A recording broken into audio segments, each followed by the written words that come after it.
you've ever walked around your house at night, you've probably stubbed your toe on a chair or two, or stepped on something you couldn't see. Now imagine if you were trying to do that while flying.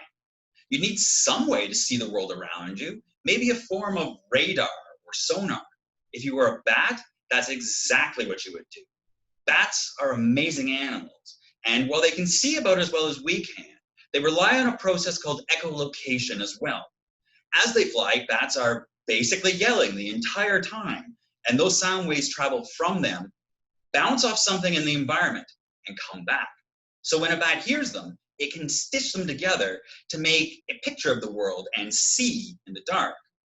Now, since I study bats, I'd like to be able to see this too, and I've got a very cool way to do it.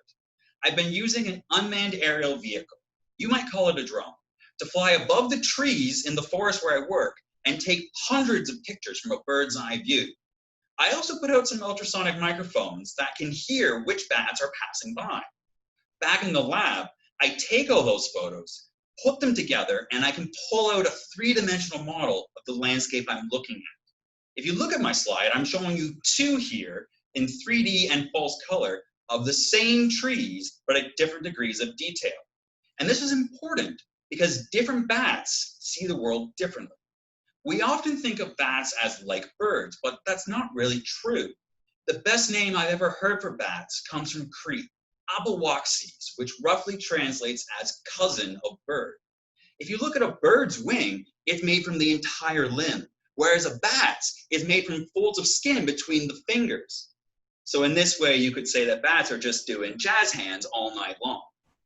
When you look at the aerodynamics of a bat's wings, you can see that this forces different bats to fly in different ways. The larger winged a bat is, the faster and more efficiently it can fly, but it can't turn nearly as quickly or sharply as a smaller winged bat. So it needs to see different information about the world around it. And these larger winged bats will call it lower frequencies, which will travel further, but come back with less detail. This is like the model on the left. The smaller winged bats call it a higher frequency. Doesn't travel as far, but comes back very clear, like the model on the right. As you can see, these are two very different ways of perceiving the world around you, and I know which one I would rather fly through.